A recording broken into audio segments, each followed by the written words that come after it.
As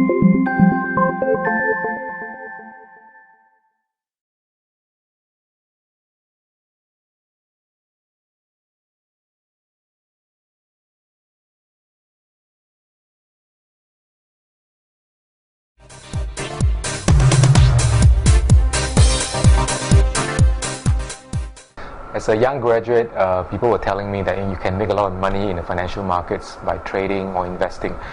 So I was very naive and quite ignorant about financial markets. So all I wanted to do was to make a lot of money. So I went to join a fund management firm, and my goal was to become a top fund manager. And in my years of working in the corporate world, I realized that I was not very good. In fact, I am still not very good with corporate politics, maneuvering your way through the nuances of how you please your bosses, your colleagues, and what are the right things to say, what are wrong things to say. I was never good at that, even today, So, and I knew that despite having a first-class honors degree, my personality wouldn't get me very far in the corporate ladder. I saw people getting retrenched. Although I wasn't retrenched, I asked myself this question: if I were to get senior and expensive enough one day, and if a recession were to come again, would I likely get retrenched? And my answer was definitely yes. So I thought about a fundamental question. In order to be recession-proof, so that I'm no longer scared of recessions, how do I trade the market or invest in the market in a certain way so that I can consistently make money from the market? From that point onwards, I started to train myself to become a trader. I traded the US stock options, the futures markets, and then subsequently the currency markets as well.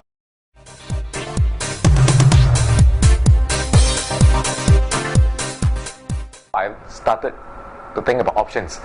So people ask me, do I want to be an entrepreneur, start a business? To me, starting a business, particularly in the context of Singapore, is rather risky. Of course, granted, there are many successful entrepreneurs who really make it big. And I can say to you that I've always been a very risk-averse person. So being risk-averse, I thought that I didn't have a very good business plan by which I could be confidently telling myself that I would be a successful entrepreneur. I went through the options and I realized that, why not I think of trading as a business? What we want is not to make a few $1,000s quickly in 1 or 2 days' time, which you can do by luck. But what we want is a lasting business, so that you don't just make money by luck today or this week. What we want is a lasting pattern of making money over the months and the years to come, regardless of the economic scenario. So that is what I always think about when I think of my business.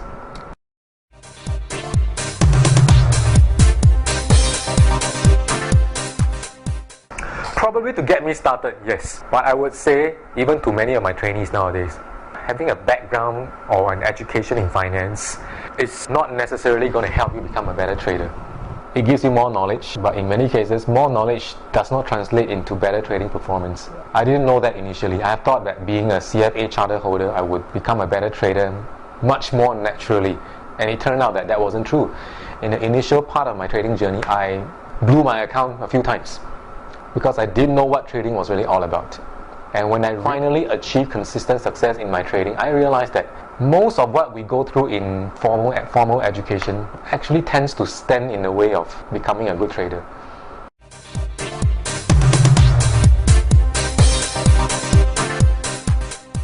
I can say quite bluntly that what we learn in economics in school, most of it doesn't work in real life. That is why finance professors will tell you, based on an efficient market hypothesis, you can never make money in the long run. Based on the random walk theory, you cannot beat the markets consistently. And I can say bluntly, that is why they are professors and not traders. Over the decades in the stock market history or in financial market history, we have seen a lot of top traders in the world who consistently take money out of the markets. And that phenomenon alone tells me that the market is not random, the market is not fully efficient. That alone tells me that with the right training, with the right mental conditioning, almost anyone with the right level of motivation can become a successful trader.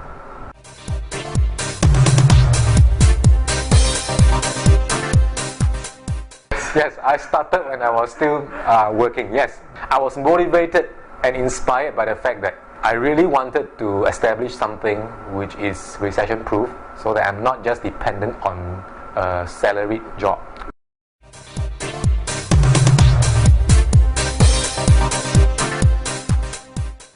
Being a risk-averse person, I quit my job only when I was consistent as a trader. How do you define consistency? That is quite subjective. Some people define consistency as every year you can get at least a very reasonable level of return. And for me, I wanted to be every month. I made sure that my trading income exceeded my salary for at least 3 consecutive months before I quit my job. Some traders will tell me, how can you be successful every month? In fact, to be profitable every single month is really quite a challenge. But I think it's possible. Because every month will have different levels of performance. Some months will be better, some months may be marginally positive. But what I've done over the last few years, I strive to achieve a positive performance every single month. From the time I started really trading my own account to the time where I achieved consistency, it was 9 months to 1 year, I think. Because my first 3 or 4 months was like struggling and losing money, blowing my accounts, didn't know what I was doing.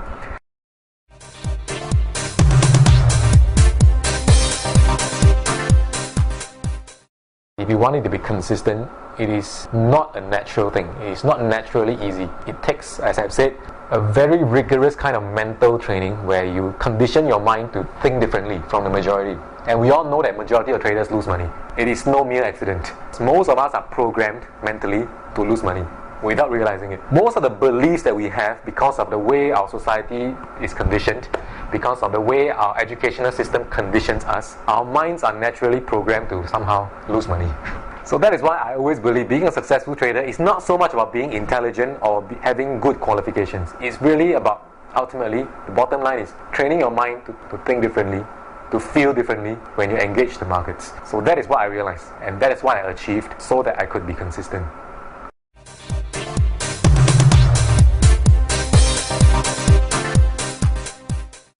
I started by trading the options and the futures markets. The reason why I moved into Forex, is the largest market in the world. It's run 24 hours a day. Those are a few advantages. Being the most liquid market in the world, you can get in and out of the market quite easily, and this market is not so easily cornered or manipulated because it's 24 hours a day. I can plan my trading routines in a more flexible way so that potentially you can even keep your day job, keep your day job and trade the Forex market by spending 2 or 3 hours a day or a night.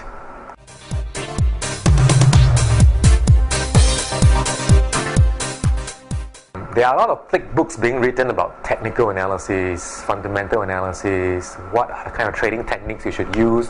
Should you do trend following or should you do range bound trading? People have all kinds of names to categorize different kind of trading strategies. Even the indicators that we use. Some people say this is the trend following indicator. This is an oscillator. This is a lagging indicator. This is a leading indicator. To me, there's just far too much complexity out there when people make all these things quite academic. To take money out of the market, what you must do is to buy at a certain price and to sell at a higher price, or to sell at a certain price and to buy back at a lower price. So it all boils down to buying low, selling high, buying low. And in order to do that, the market prices must have moved between your entry and your exit. I mean, that's very fundamental. It's quite a fundamental logic. So in order to take money out of the market, the market must have moved in your anticipated direction between your time of entry and your time of exit. So the fact that the market has moved, whether upwards or downwards, means that the market has trended in some way. So to me, ultimately, it is about capturing trends or part of trends.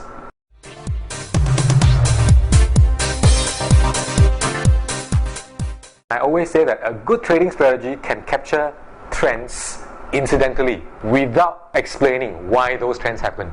You see, a lot of people like to ask, why did the US yen trend so much? Or why did the Euro USD trend so much? Is it because the European Central Bank intervened? Is it because the central banks in the way intervened? Is it because the Eurozone debt crisis or the US debt crisis? Yes, the trends could really be due to these things, but you don't really care.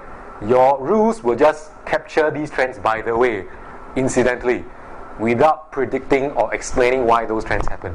A lot of analysts and journalists like to explain why the market moves a certain way, and they can always do so. Why? Because as I always say, no matter how the market moves, you can always find an explanation for it. If the Euro USD trends up, people say that, because the US debt crisis is very bad. If the Euro USD trends down, people say, the Eurozone debt crisis is very bad.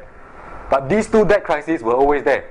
And I always ask people, is it more important to capture trends in real time, or is it more important to explain why the trend has happened after it has happened?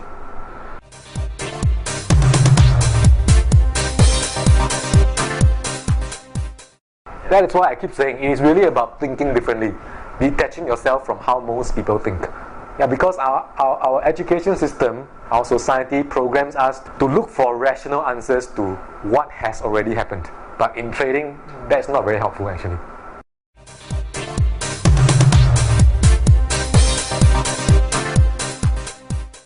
And in order to capture trends or sub-trends or sub-trends, it is really about engaging the market on different time scales. On a daily time scale, on an hourly time scale, on a 4-hourly time scale, or even lower.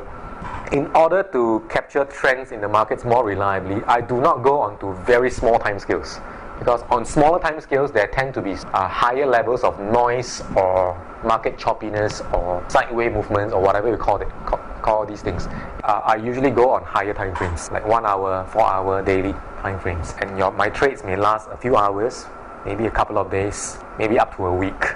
And to me, trading in this way tends to make your trading less emotional.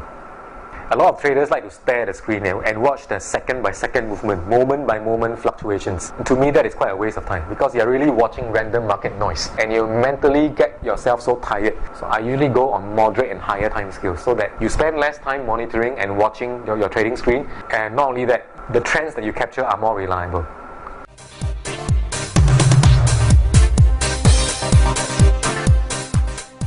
People who read my book, they know that I'm largely dependent on technical analysis. It is a matter of personal style. There are people who use only fundamental analysis and are very profitable. Likewise, there are people who use technical analysis and are profitable. There are people who use a mixture of both and are also very good. Likewise, there are people who use technical, they lose. They use fundamental, they also lose. Use a mixture, they also lose. So what's my point? My point is that what tools you use is not as important as how you use them. When people ask me, what indicators do you use? I say, oh, I use this, I use that, I use moving averages, I also use relative strength index, I also use stochastic oscillator. They will say, I also use these things. How come I lose money? There are people who try to follow Warren Buffett, reading financial statements, value investing, but they still lose. There are some nuances in our analysis which cannot be fully explained to a new trader or investor. Whether you use fundamental or technical analysis, ultimately you need to use your analysis tools in a way which is different from the majority, so that you are not part of the herding instincts. Most traders and investors naturally are vulnerable and influenced by herding instincts, which means that when everybody gravitates towards a certain sentiment, you naturally follow because you think there's safety in numbers. And this kind of trading behavior or investing behavior naturally causes us to buy high and sell low without realizing why. So even if you rely on fundamental analysis, public news reports, you need to be able to analyze those reports in a way which is different from the majority. Even if you use technical indicators, you need to see these indicators in a way which is different from how most people see it. A new trader or investor can be trained to use these tools such that they see something differently, such that they are not within the herding instincts.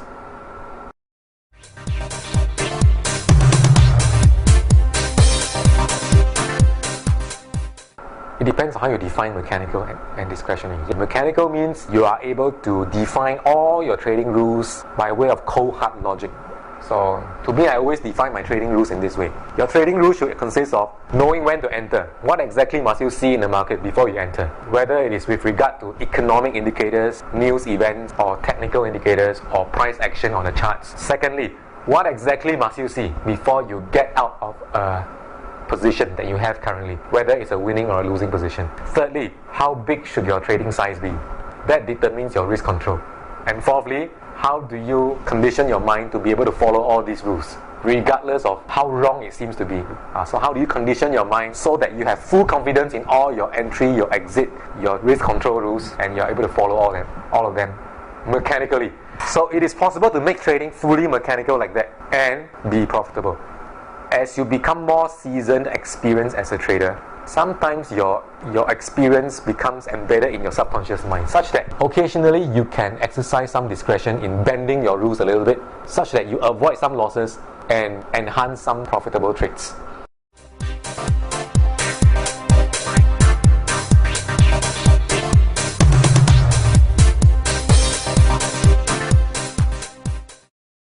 Your discretion and your intuition have to be developed based on years of trading experience, based on rules. I was particularly inspired by this book written by one of the successful turtle traders. It's called Trading from the Gut, written by Curtis Faith. And in this book, he advocated right brain trading versus left brain trading.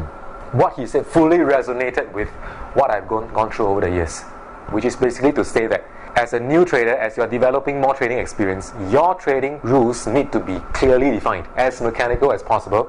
So that's called left brain trading. That means left brain means you use your logic to analyze what must this indicator do, what must that indicator do, what patterns must you see exactly before you get in, what patterns must you see before you get out.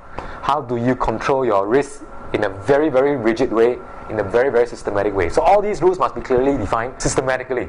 And over the years, as you develop experience in executing these rules, you will be able to develop some kind of intuition sometimes. That's where the right brain takes over, and such that sometimes you are able to make certain decisions which you cannot fully articulate why you did all those things.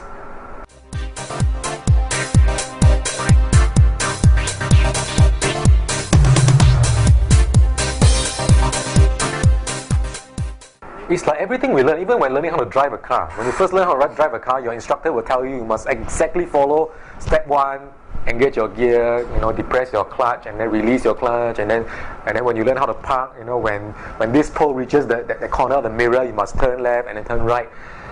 And by all these rules, you can really pass your test very well. But after you develop more experience in driving, you will throw some of these rules away very often, and still function very well. So that is the process of learning. But the initial part cannot be skipped. A lot of new traders like to skip the initial part, and they say, I want to go by instincts. And ultimately, it is guesswork, speculative gambling.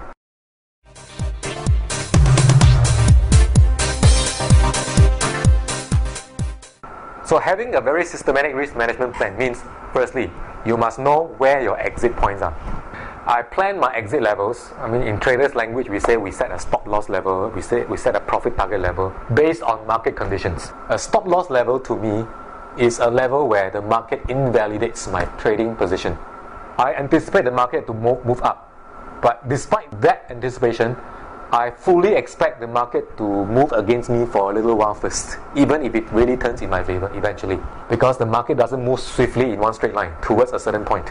There will be some random fluctuations. That is called noise. So a stop loss should be placed away from the immediate noise of the market. Generally speaking, the more volatile the market is, the further your stop loss is. If the market really hits that level, it is really a signal to me that the market is telling me my trading position is being proven wrong, invalidated by the market. And when the market invalidates your trade, what you simply do is to accept that fact and not to argue with the market. In trading, it's not really about pitting your ego against the market. Doing that will cost you a lot of money. That is why egoistic people tend to be very bad traders. They want to argue with the market, they want to be right.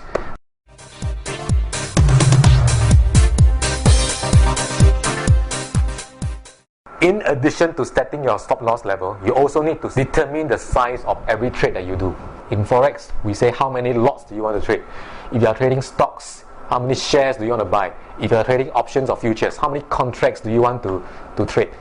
So it's the size of your position which ultimately determines what is your risk exposure. Risk exposure means if the market invalidates your trade by hitting your stop loss, how many percent of your account will you lose? So it's a function of two things. Your stop loss level away from the immediate noise of the market. Secondly, the size of your trade. So that if the market hits your stop loss, invalidating your trade idea, you know exactly beforehand how many percent of your account balance will you lose. And that should be a small percentage. Personally, I risk about 3% every time I do a certain trade.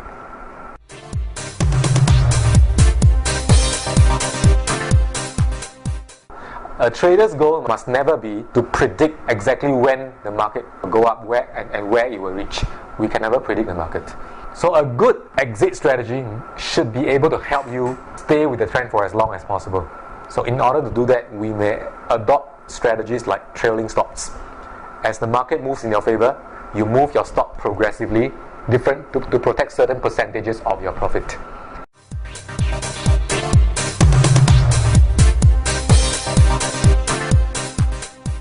I do have losing streaks sometimes, consecutive losing trades, 3 or 4 losing trades in a row. I even remember I had 5 consecutive losses in a row. So after the 5 losses, I had like maybe 10 to 15% drawdown.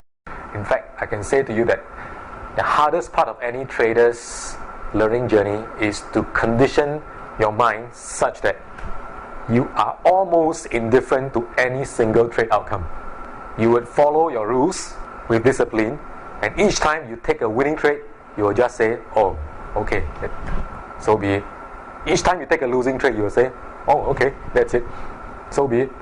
You will not say, oh, winning trade, very happy. Oh, losing trade, oh, feel lousy, that kind of thing.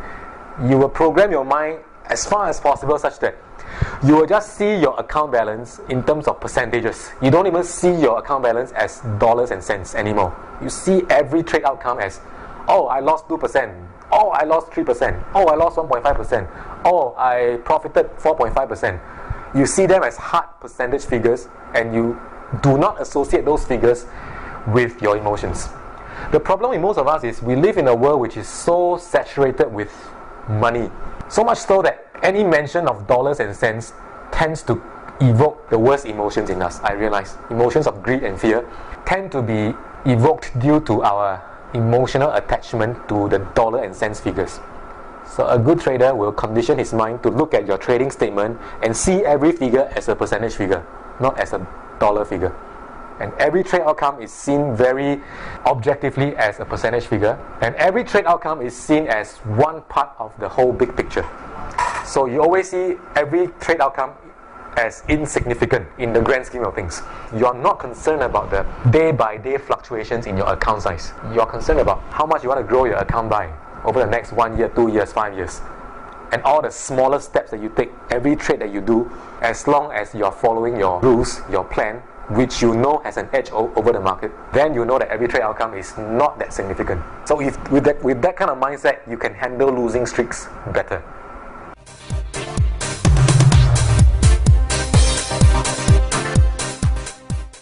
There are a lot of good trades that I remember, because when the market trends very strongly, I tend to get very big winning trades. I remember there was one winning trade alone. That one winning trade alone was 20% return. One trade alone, 20% return. So that was, the market was trending very strongly, and my exit strategies were such that I was able to keep with that trend for quite a long period of time. So one winning trade was like 20% return. So that was fantastic.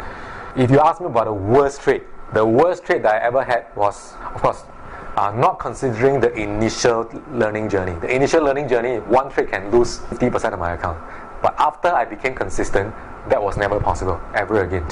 But in my years of trading, I realized that sometimes I did catch myself feeling a little bit shortchanged or lousy when my trading rules failed to capture a big trend.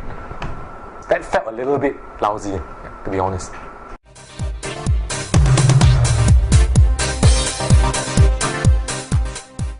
A good trader actually should just establish a very well-defined set of rules with regard to your entry, with regard to your stop loss, with regard to your profit taking, with regard to how you move your stop loss, and then practice these rules across all scenarios. And you will never know whether these rules will give you a big winning trade now or whether it's going to give you a losing trade.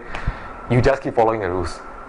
Of course, in order to be able to do that confidently, you need to mentally convince yourself that these rules really give you an edge over the market, which is the problem most traders have. Whenever their trading rules start to give them losses, they start to cast doubt on these rules, and they start to change their rules, and they start to attend another seminar, buy another software, attend another course, read another book, and you realize that most traders forever move in circles. They keep changing strategies over and over and over and over again every time they think the market has changed. To me, this is counterproductive. It is an endless and a fruitless process which leads you nowhere. That is why a good trader will learn to execute the rules and to learn the logic of the rules and to convince himself mentally at the gut level, psychologically, at the subconscious level, that these rules give you an edge. just right through the losing periods, and in the long run, the wins will more than cover the losses.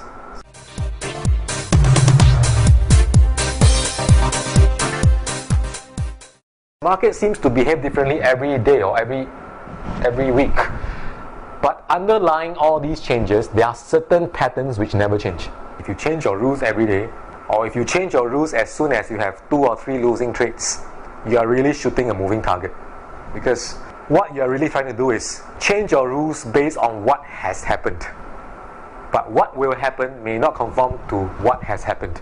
Underlying all these changes, there are certain patterns in market behavior which tend to repeat themselves, because the market is always driven by collective human psychology, and collective human psychology is driven by human emotions of fear, greed, insecurity, hope. All these emotions will never change over time. So a good trading strategy should be designed based on these timeless principles of market behavior. That is what makes a trading plan robust. You don't have to keep changing your rules every now and then. Occasionally, as you develop more trading experience, to develop the right brain component of trading, as you develop some intuition in your trading, you may tweak your rules here and there a little bit occasionally.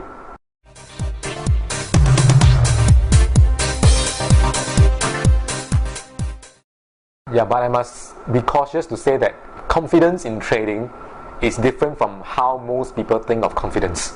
A lot of egoistic people will say they are very confident, but they will make very bad traders. The way they define confidence is, oh, I'm very confident that I'm right, that my prediction is right. When I do this trade, I'm confident that this currency pair must move up because I've analyzed all the factors and I'm confident I'll be right. So that kind of confidence will kill them, because they will be unwilling to acknowledge that the market proves them wrong. Confidence as a trader refers to a certain kind of faith that you have in your trading plan. It refers to a certain kind of conviction in the fact that your trading plan has an edge over the market. And I always tell my trainees, are you able to follow your trading rules so much so that every time you enter a trade, you imagine it hitting the stop loss first and you are comfortable with that? That, ironically, is confidence.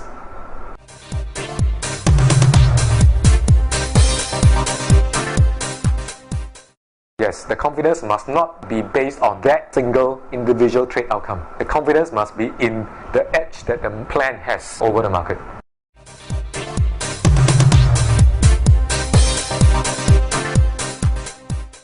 As you learn the skill of trading, and I keep saying it is a skill that you must learn. It is not a get rich quick program. Your ability to achieve consistent income in the long run is not luck dependent. And in the early stages of learning a skill, you will make mistakes. So as you make mistakes, you want to ensure that your mistakes will not cost you real money. So you start by practicing on a demo account, paper trading. As you develop more consistent results, you start with a small live account. So start with something small but yet meaningful enough. In the initial stage of your trading journey, don't think of how many $1,000 you want to make per month. Think about the percentage returns. So you may start with $2,000 a month, and if you can get 10% per month consistently, sooner or later you will not stick with the $2,000 capital. You may start with $20,000 or even more. So as your capital becomes bigger, the same percentage return will become a very meaningful dollar return.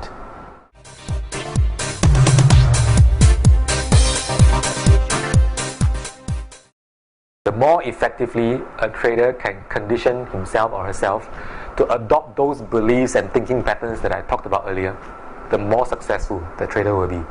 If you ask me about the qualities that a good trader needs, it is really about being humble when you face the market, yet building the confidence that you need when you adopt a certain trading plan.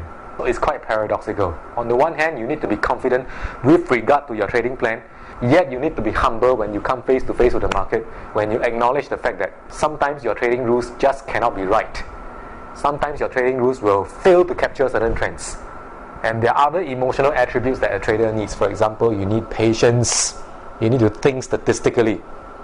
Of course, a good technical mind does help, but you don't need to be very technically inclined.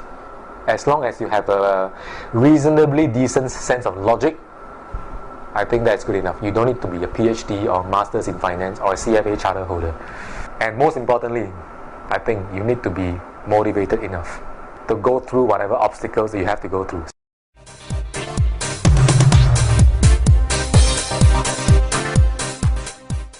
You see, the word secret Like my first book, Secrets of Forex Millionaires. Some people read this book and say, hey, I don't find any secrets in that book. When most people think about secrets, what they really have in mind is, do you have some very different formula? Do you have some holy grail trading strategy which is really different from all the indicators out there? Do you have some amazing indicator that you have programmed that can predict the markets? If you are thinking about a secret along these lines, there are no secrets. To me, the secret really lies in how you think and feel about the markets, which is really about what I've mentioned just now. It is really about convincing yourself psychologically that any plan that gives you an edge over the market must take losses sometimes.